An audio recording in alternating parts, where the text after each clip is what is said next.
Alright guys, it's Chatterbox Reviews, coming at you guys with the Deuce, Season 1, Episode 8 review.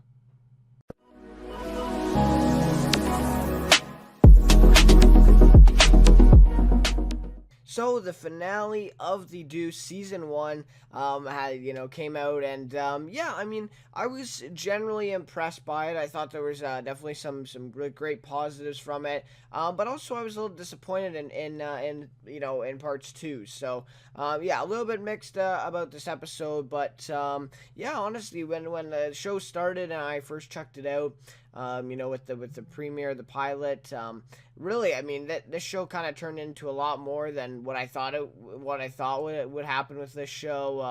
James Franco did an amazing job with it, and so did all the other cast members too. So, really, even if this episode or maybe some of the episodes weren't as good, I really thought that the show through the season really got better and better and better each episode, and actually ended up being a great season, and it was probably one of the best shows I've watched this year. So or best seasons, I guess. So yeah, really great season here, and very interesting show as well. For all the fans who are watching. So yeah, great news there, and so episode 8 here. We do know now, of course, I don't know if maybe some people haven't heard this, but season 2 is going to be they're going to be doing like a time skip thing.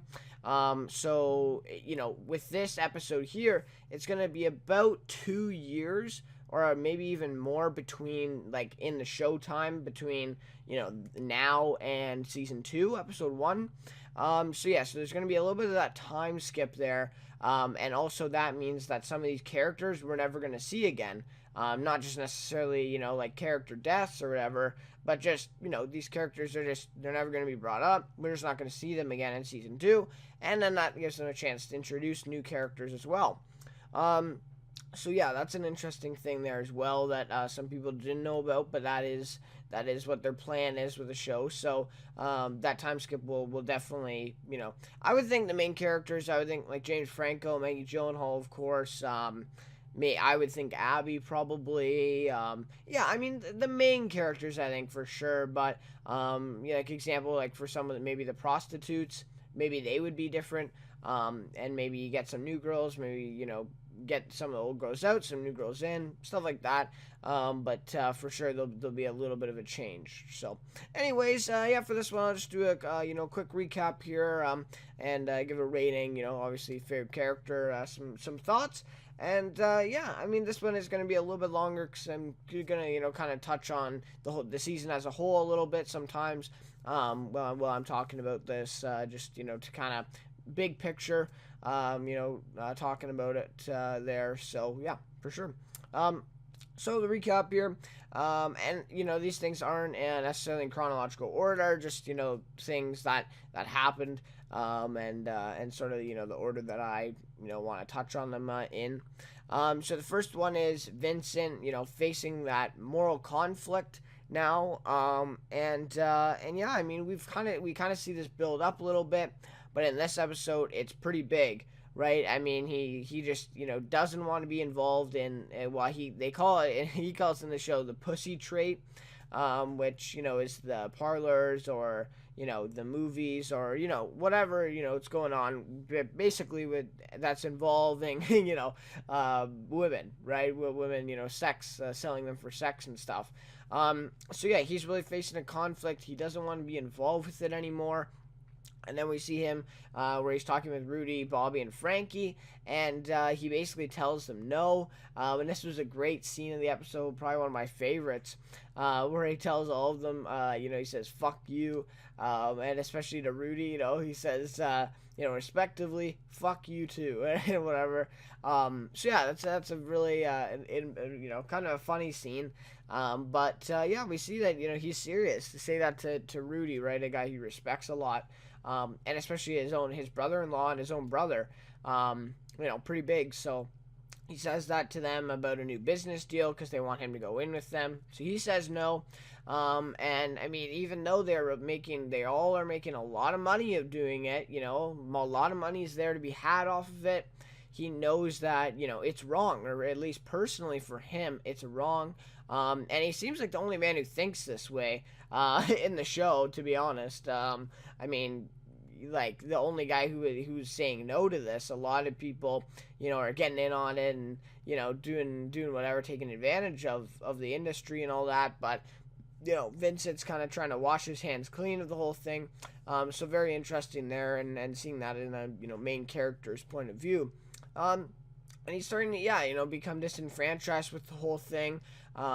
He's been going along with it a little bit because he does have a stake in that other parlor there.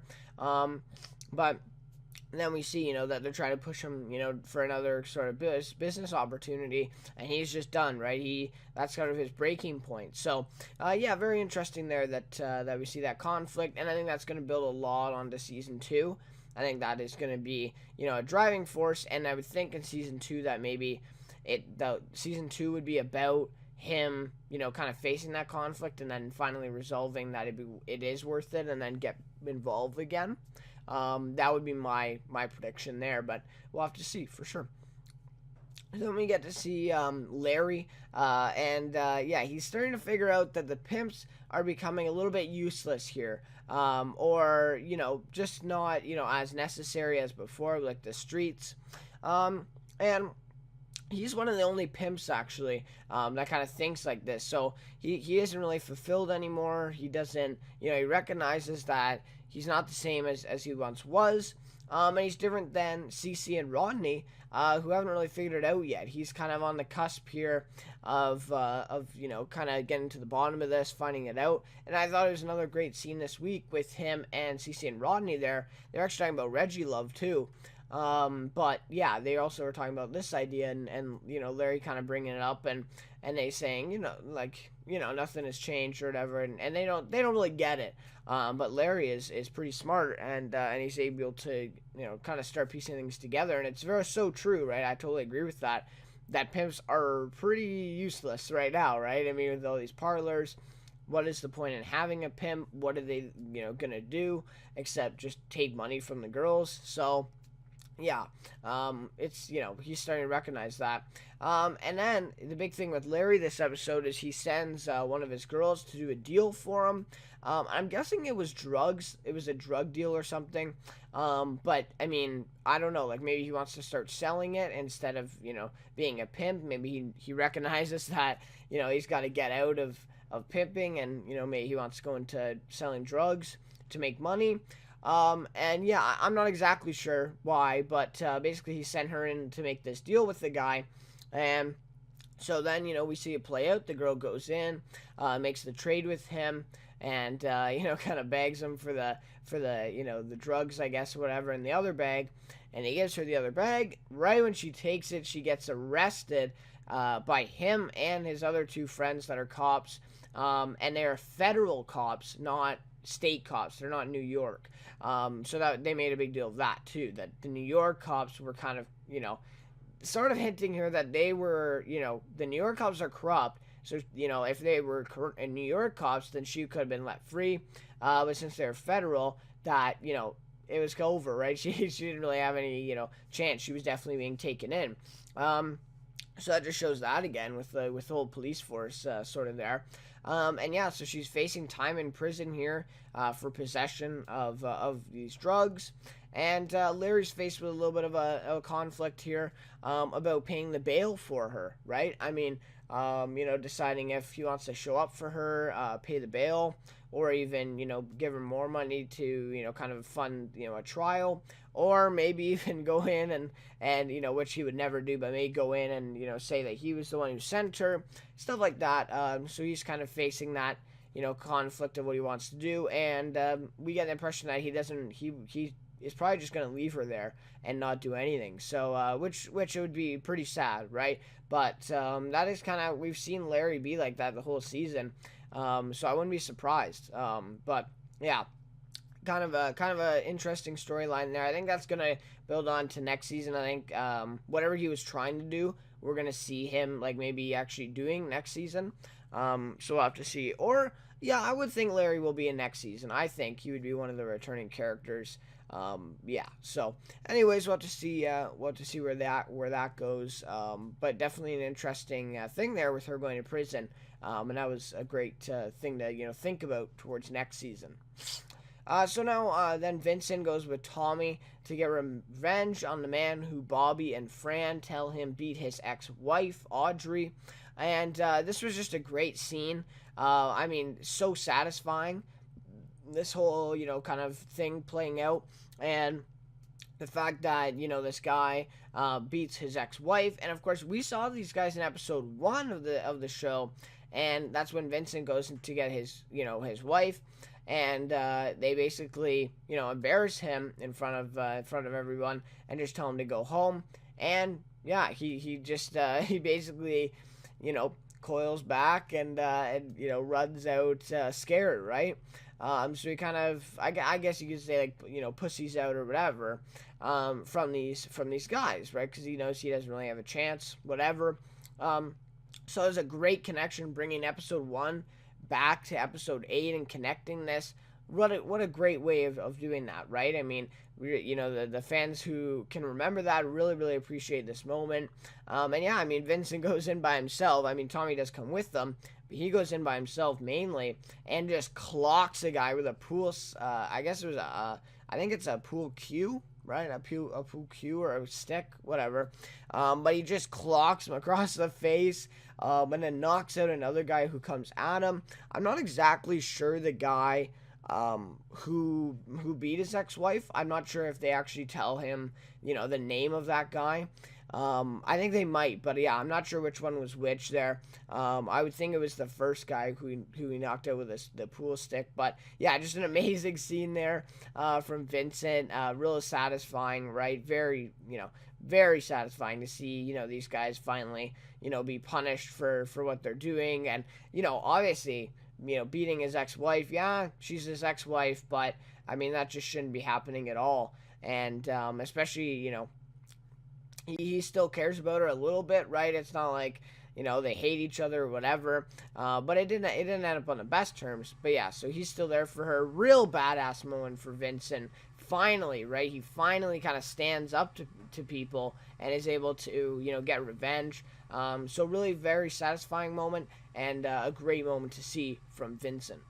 So then, of course, Chris Alston plays a huge part in this episode. I think his development really, skyrocketed. We only got introduced to him about, I would say, episode 3 or 4, I think. And since then, we've got a, really steady diet of him and his whole story here and how far he's come. So I think this is going to be one of the storylines that changes the most between Season 1 and Season 2 is the whole police force and the corruption and everything.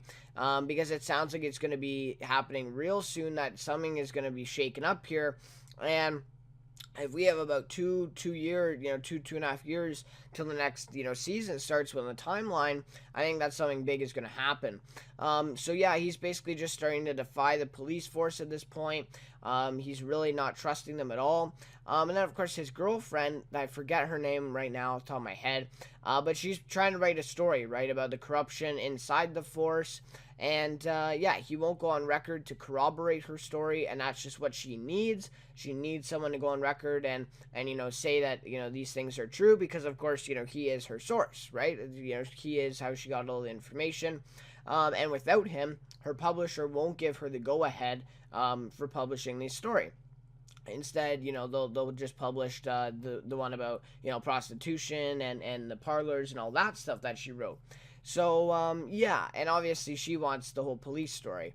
And then we also see Chris steal Sweeney's transaction book and actually gives it to his girlfriend.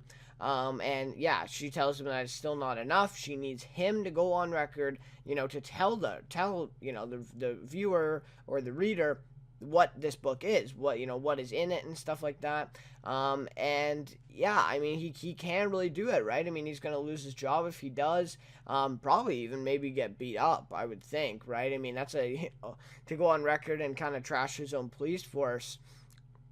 and expose them. I think that's a big deal. So yeah, and then of course they have a fight towards the end of the episode there, and she walks off crying from the police car there. So yeah, and we see it in the point of view from Flanagan. I thought that was kind of cool as well. So obviously, yeah, he's just not willing to be the source that she wants him to be. He all this time has wanted it to just be a relationship, while she wanted that as well, that we see. But now it's sort of just turned into she wants him as a source. So a little bit different than what he wanted. But yeah, him stealing Sweeney's transaction book was pretty huge. I thought that was an intense scene there. I thought he was gonna get caught or something, but he actually was able to take it secretly, and Sweeney had no idea. But yeah, very intense scene there for sure. And then towards the end of the episode there, McDonough, who's the new commanding officer, I think they called him, or the new commander, talks to Alston and says he will help him out when the rest of the force burns to the ground, essentially, right? If Alston, is there for him, he knows that he's clean. He's not part of this, what's going on, this corruption. He's going to help him out, and he's going to try to get him, the best position or whatever. And he asked him, what do you want to be? What are you trying to be? And, Alston, of course, he says, his dream job, right? His dream position. And McDonough seems to think, okay, yeah.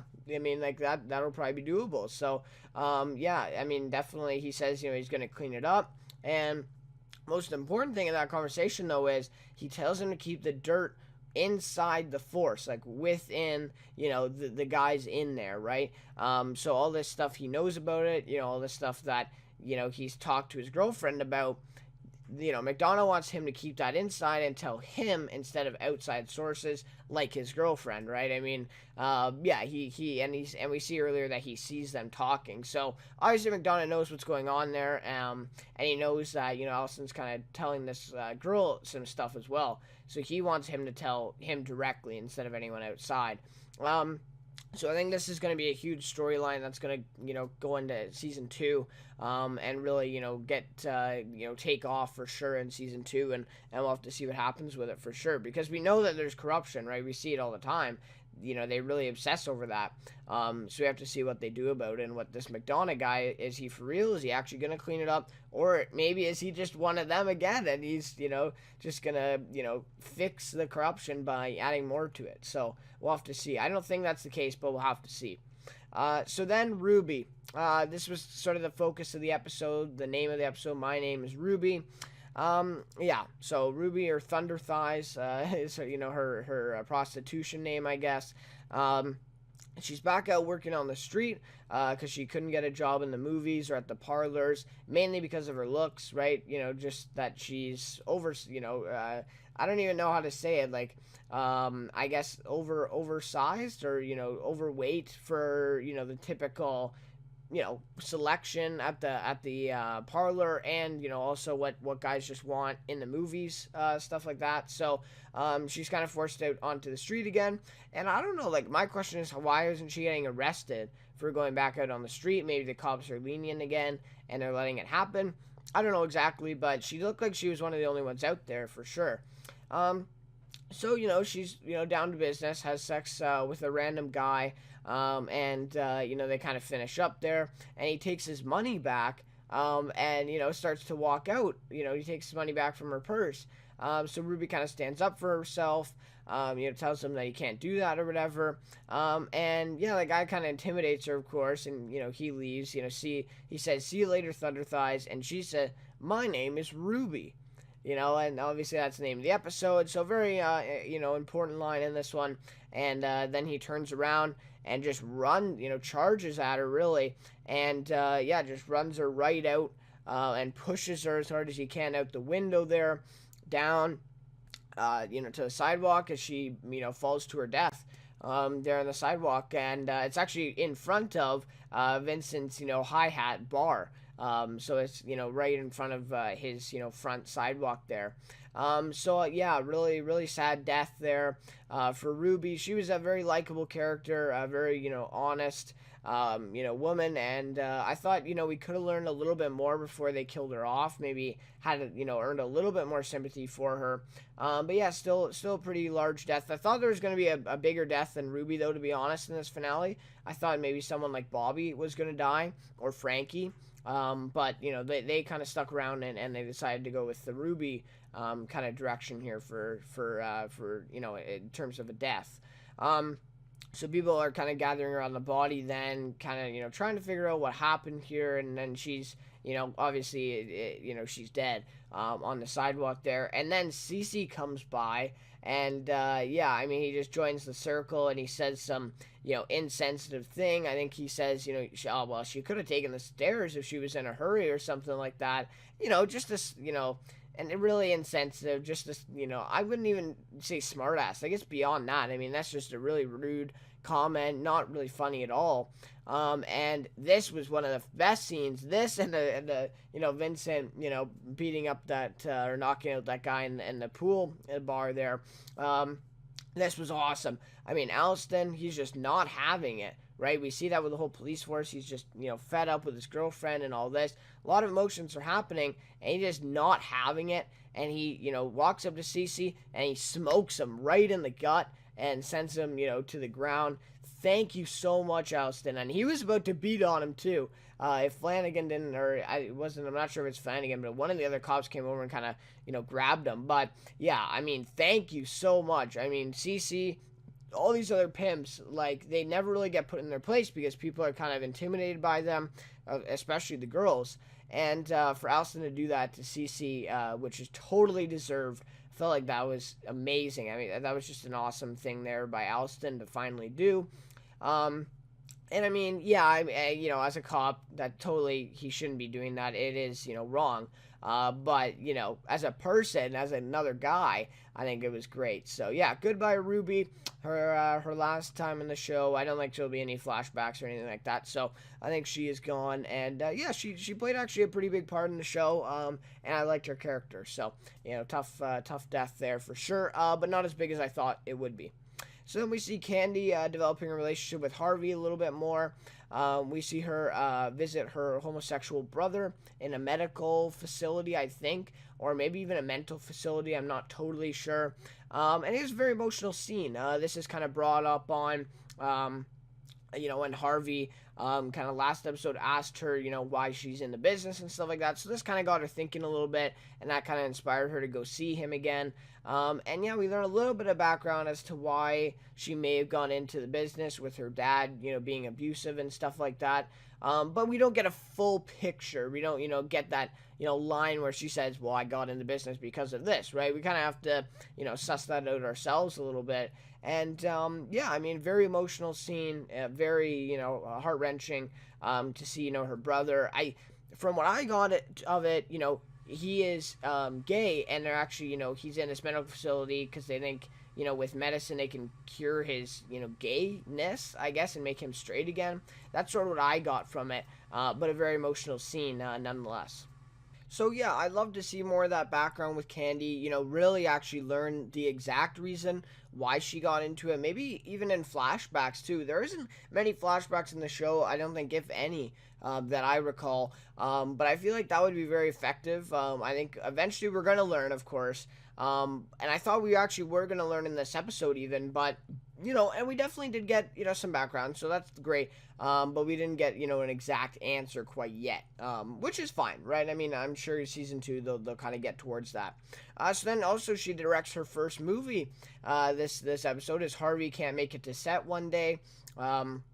Yeah, she does great. She's really getting, good at being, being behind the camera, right? She's fine at, in front of the camera and being an actor. But she's good behind the camera, which is what she wanted, right? That's really what she wants. She wants to, transition from being the star to behind the camera and actually making the movies. So, yeah, I thought that was a great way of showing that, as her, directing it and, coming up with new ideas, some unique ideas. And then even Harvey shows up in the middle of it and, gives his, you know, kind of, okays it, right? I mean, he kind of gives his approval to Candy, and saying that she's doing a great job and stuff. And that's really, important for her as well, with him being, the director and, him giving her that advice. So, yeah, really great there.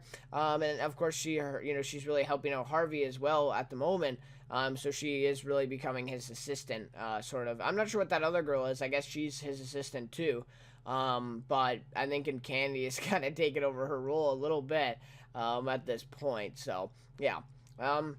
Then also, this was kind of an interesting thing that they kind of threw at us here towards the end of the episode. But her and Harvey, and a lot of others, actually, a lot of other characters that we've seen throughout the season, were actually attending this event as well. But it was an XXX film festival or like gala event. So they actually go together to it. Yeah, I mean, Candy, getting a lot of looks and, a lot of, kind of attention, I guess negative attention, really, for being there with Harvey. They're kind of wondering what's going on. But she didn't really care. We saw her smiling the whole time, that, she couldn't really, give two shits, really, right? I mean, she's there with Harvey having a good time, and I think that was kind of what the focus was there. And Harvey didn't care at all either. I mean, they were just kind of, together there, and they got VIP tickets, so they got to go upstairs as well. And then we see Cece and Lori try to go, and they don't have tickets. So yeah. So that was kind of interesting. And we also saw some other characters, like the owner of that, DVD store. He was there. They do that with a lot in the show as well, where they kind of, they're in an event, we're seeing it from a certain character's point of view. But then there's also other characters that we've met in the show that are kind of just overlaid in there in the shot, but they don't necessarily have lines, or we don't focus on them, which is great. I mean, that just happens when you have so many characters like this that you develop, and, you're really getting that picture of, okay, well, this is what the town is like then, right? These guys are actually part of each other's lives, right? They see each other every day. And they kind of connect. So that was very well done as well. But yeah, definitely an interesting event, and really telling us more about this movie industry and how the government is really kind of letting it happen, right? So yeah, for sure, very interesting there. And to end the episode off, I thought it was a great ending to the season and the episode. But yeah, great montage at the end. I believe it was like the last 5 minutes, last 4 minutes. Absolutely great. I felt like this was, just brought it all together. Really made this episode amazing. Good way to bring in the music with Vincent there in the bar, and he, kind of picks on the jukebox, and then it kind of plays throughout this montage. Great music choice as well. It was an amazing song. And I thought it really just showed how far these characters have come since the pilot. And then also it shows us, where they might be going in season 2. I just thought so many things, were answered in this sort of montage. And of course the montage is just showing, different characters and their situations.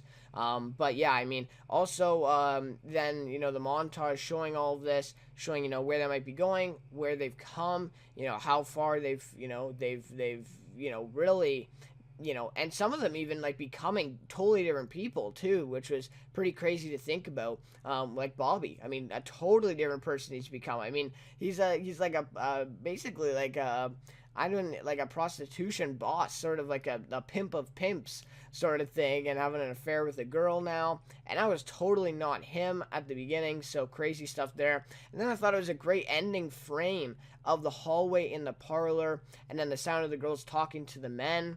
I felt like it was focused there, the shot, for an uncomfortable amount of time, and it was perfect. It really captured what they were trying to do. I felt like it really summarizes the season and the city, just the times and what's going on there. And I thought it was just a great sort of frame there to keep it, and they didn't go away from it either. They kept it on there for a little bit too long, but it was perfect the way they did, and we could, hear Bernice or whatever talking. Very good ending shot there to end the montage off in the episode and the season. So that is where it ends. That will do it for the recap, and now I'll get to my rating and some thoughts. Alright, so for this episode, I'm going to give it a 4.5 out of 5 in terms of a rating. Yeah, I mean, I did like this one definitely better than episode 7. Episode 6 I really enjoyed. I thought that was one of my probably the favorite episode of the season, I would say. I felt like that was really, connecting everything. The pace was picking up a little bit, and see, episode 7 and this one just kind of fell for me again. So I don't know. I thought it was a good finale. There's definitely some good parts. I feel like the last 10 minutes of this episode were probably some of the best 10 minutes of the series that we saw. Really, I mean, they really went all out for that for sure. Some kind of, basic things I was thinking about for this rating. Great direction from Michelle MacLaren. She also directed episode 1 and then episode 8. I think she may have done one other one, but I forget at the moment here. But wow, amazing job by her. I mean, Michelle MacLaren, great job here, with the montage at the end of the episode, the shot with the hallway. There's some great shots. I mean, when Larry's talking to that dealer guy, where we see Alston and his girlfriend have that scene from Flanagan's point of view, kind of looking in the cop car. We don't hear what they're saying, but we kind of see what's happening. Really good shots in this one, and that really built on this episode. And the writing, of course, by George Pelecanos and David Simon here really brought it to life. And I thought that she did an amazing job with that, and being able to portray that the way she did. So I thought that was great. Ruby's death, yeah, I mean, like I said, I was expecting a little bit of bigger of a death to, impact a little bit more. But Ruby, she was a pretty big character in the show, I guess you could say. I would still say a supporting role, but yeah, she's, pretty big character. She's been in a lot of episodes. And yeah, her death pretty impactful though for some. And I think there's going to be, obviously some aftermath, maybe in season 2. I think people are still going to be, mentioning her. Yeah, like I said, the ending of the episode, probably, like I said, probably some of the best 10 minutes of this season. Right here in these 10 minutes of the ending of the episode here, really great. And this one again, it was a little bit slow moving, not much happened, not a lot of action, right? It was really again character based, really kind of slowed it down here, and we're kind of slowing down to a crawl and learning some more about these characters, which I don't mind. But with the finale, you're kind of expecting that action, a lot of payoff for what you've seen in the season. And, it just didn't really go there for me, like I thought it would. After episode 6, I honestly thought these last 2 episodes were going to be crazy, and that they were going to be really, high action, really perform well. And they just really didn't for me. So, I don't know. Maybe I went in with high expectations. I'm not sure. Maybe I got the wrong impression from episode 6. But, yeah, I just felt like I was a little disappointed in that regard. I feel like this episode is really setting up next season mainly, more than it's actually like wrapping up this season, because they're doing this time jump here. I feel like they had to do a lot to set it up with the characters and this, the stuff that's happening. And I felt like, I just felt like they spent a little bit too much time setting up next season, more than wrapping up this season. So yeah, that was very, very interesting. But yeah, some very intriguing storylines for next season, of course, that they bring up here. Larry's girl in prison, the police force corruption, Vincent, everything like that. So it's going to be great storylines for next season. I'm really excited for it. And yeah, I mean, that's what a finale's for, right? Get you hyped for next season. So they for sure did that very well. Another part of this episode, by the way, is that they didn't mention this Reggie Love death. They brought it up with Cece and Ronnie and Larry when they were talking about it in the diner.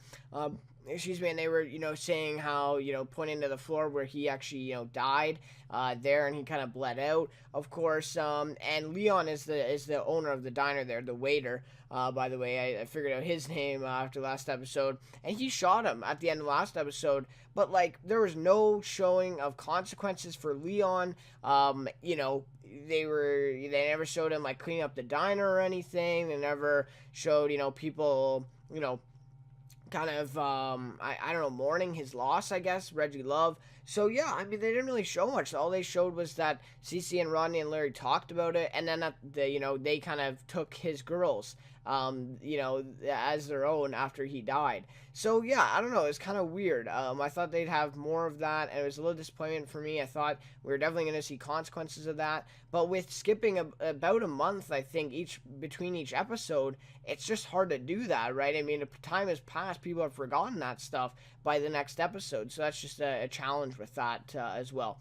But anyways, favorite character for this one is Chris Alston, played by Lawrence Gilliard Jr. And of course, I have focused on him before in a previous review. He's in Walking Dead, of course, Bob. But yeah, he's doing a great job with Chris Alston. He was so, satisfying when he smoked Cece in the gut there and put him to the ground. I thought that was an amazing scene. That was just awesome. Finally kind of rebelling against the police force as well, kind of trying to expose that corruption, working with this McDonough guy now. So yeah, just a really, admirable guy, right? He's doing everything for the right reasons.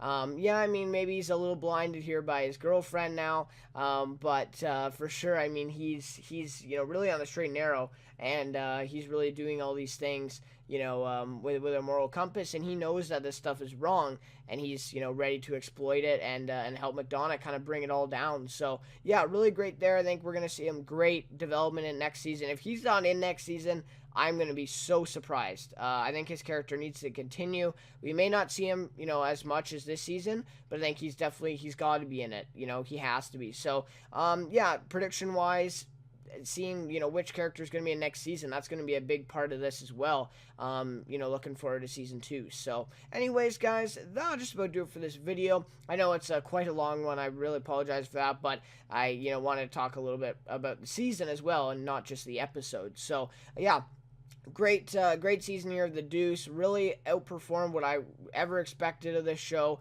I saw James Franco back in the summer. I thought, and Maggie Gyllenhaal, okay, I'll watch it, right? I'll check it out, and it's turned out to be so much more than that, and I'm really, really excited for Season 2 to see what they have in store. It's already been renewed, so we're definitely getting that, and, I'm guessing it'll just be around the same time, September next year. So yeah, for sure. And if you're, you follow the reviews all the way through, thank you so much. I mean, that means so much to me. And now that these reviews are done, please go check out some other, if you check out any of the other shows I review, check those out on my channel. I even have some for my summer lineup, back a month ago. And then now I have this fall lineup with The Brave, SEAL Team, The Walking Dead, and this. I know a lot of people check out Walking Dead, so if you do, you're one of those people, please go check out the review. Just, give it a chance, watch a few minutes of it, and see if you like it or not. But yeah, anyways, thanks so much for watching this video, yeah, we'll see you next year, probably, for the Deuce Season 2, if you don't check out anything else. So, anyways, guys, see you next time for my next review. Sister.